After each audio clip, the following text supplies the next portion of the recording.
ابتدائی دوم کے ایک طالب علم محمد اعجاز بن عبدالرؤف کو دعوت دیتا ہوں، جن کا عنوان ہے ہمارے حسن سلوک کے اولین حقدار کون؟ آپ آئیں اور اپنے عنوان کی وضاحت کریں۔ فلیتفضل مشکورا۔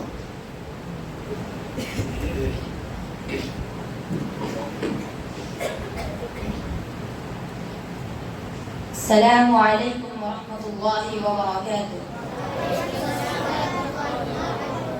الحمد للہ رب العالمین والصلاة والسلام على رسوله الكريم أما بعد، قال الله تعالى في القرآن المجيد: أعوذ بالله من الشيطان الرجيم، بسم الله الرحمن الرحيم، واعبدوا الله ولا تشركوا به شيئا وبالوالدين إحسانا۔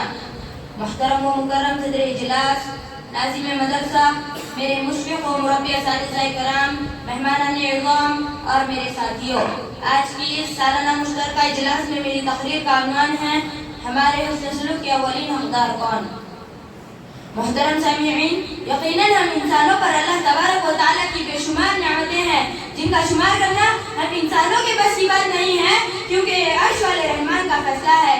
اگر تم اللہ کی نعمتوں کو گننا چاہو تو نہیں گن سکتے۔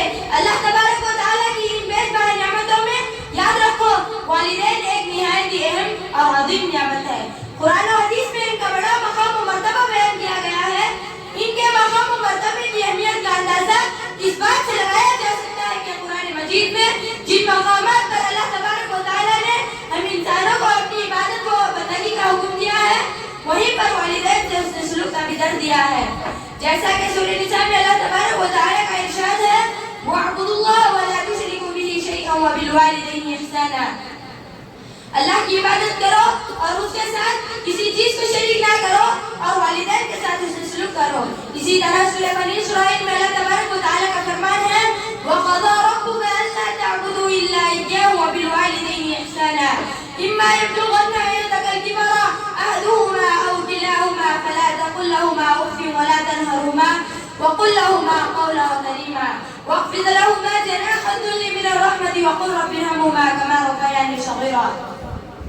میرے پیارے بھائیوں، اللہ تبارک و تعالیٰ نے ان آیات میں 5 باتوں کا حکم دیا ہے جن پر عمل کرنا ہر مسلمان پر فرض ہے۔ جن سے روگردانی گویا قرآن سے روگردانی، قرآن سے روگردانی در حقیقت اللہ رب العزت سے روگردانی کے مترادف ہے۔ وہ 5 باتیں یہ ہیں: نمبر 1، فَلَا تَقُل لَّهُمَا أُفٍّ، انہیں اف تک نہ کہو۔ اف سے مراد ہر وہ قول و عمل ہے جس سے والدین کو ذہنی اور روحانی اذیت پہنچتی ہو۔ نمبر 2، وَلَا تَنْهَرْهُمَا، اور نہ ہی انہیں جھڑکے۔ والدین کا مزاج بڑھاپے کی وجہ سے عام طور پر میرے بھائیوں چڑچڑا سا ہو جاتا ہے، اور ان کی کسی بات پر اولاد کو غصہ بھی آ سکتا ہے۔ اسی لیے اللہ تبارک و تعالیٰ نے اس بات کی تاکید فرمایا کہ والدین کی باتیں برداشت کریں۔ نمبر 3، وَقُل لَّهُمَا قَوْلًا كَرِيمًا، جب ان سے بات کرو تو ادب و احترام کو ملحوظ خاطر رکھتے ہوئے بات کرو۔ نمبر 4، وَاخْفِضْ لَهُمَا جَنَاحَ الذُّلِّ مِنَ الرَّحْمَةِ، ان کے سامنے عاجزی و انکساری کے ساتھ جھک کر رہو۔ مفسرین کہتے ہیں جس طرح ایک چڑیا اپنے چوزوں کو اپنے پروں سے ڈھانپ کر ہر طرف سے ان کی حفاظت کرتی ہے، اسی طرح جب اولاد جوان ہو جائے اور والدین بڑھاپے کو پہنچ جائے تو ہر دم اولاد کو ان کی حفاظت میں رہنا چاہیے۔ نمبر 5، وَقُل رَّبِّ ارْحَمْهُمَا كَمَا رَبَّيَانِي صَغِيرًا، ان کے حق میں دعا کرتے رہنا: اے میرے اللہ، ان پر ویسے ہی رحم فرما جیسا بچپن میں انہوں نے میری پرورش کرتے ہوئے مجھ پر رحم فرمایا تھا۔ والدین کی نافرمانی کو اللہ تبارک و تعالیٰ نے حرام کر دیا ہے، جیسا کہ سورہ انعام میں اللہ تبارک و تعالیٰ کا ارشاد ہے: قُلْ تَعَالَوْا أَتْلُوا مَا حَرَّمَ رَبُّكُمْ عَلَيْكُمْ أَلَّا تُشْرِكُوا بِهِ شَيْئًا وَبِالْوَالِدَيْنِ إِحْسَانًا۔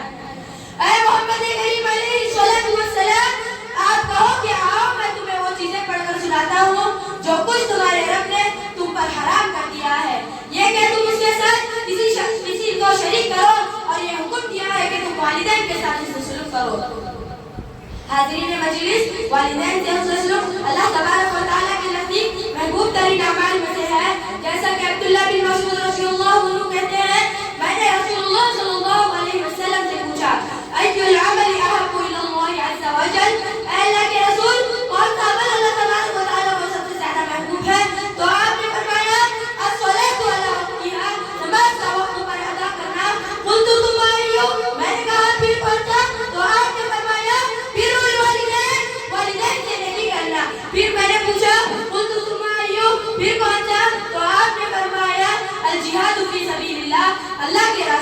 جہاد کرنا. والدین کی رضامندی میں اللہ تبارک و تعالیٰ کی رضامندی ہے، جیسا کہ آپ صلی اللہ علیہ وسلم نے فرمایا رضا ربی فی رضا الوالدی وسخط ربی فی سخط الوالدی.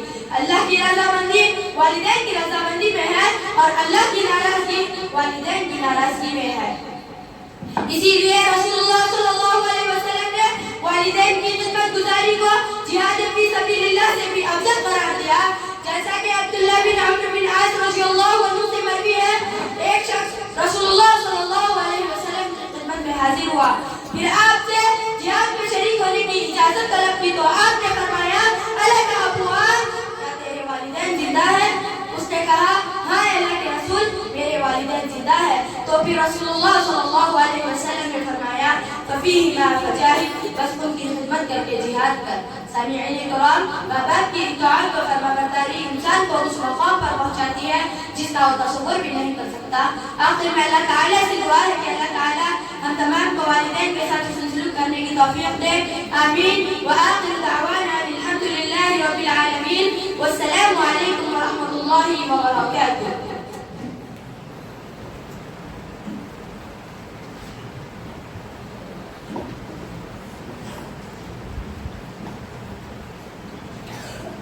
جزاک اللہ خیر و احسن الجزا. ماشاء اللہ ہمارے حسن سلوک کے اولین حقدار کون، اس کی وضاحت کرتے ہوئے انہوں نے ہمارے سامنے یہ بات آشکار کی کہ ہمارے حسن سلوک کے سب سے زیادہ حقدار ہمارے والدین ہیں. کسی نے کہا والدین کی عظمت پر قلم اٹھایا ہے، والدین کی عظمت پر قلم اٹھایا ہے، کیسا پیارا رشتہ یہ رب نے ایک بنایا ہے.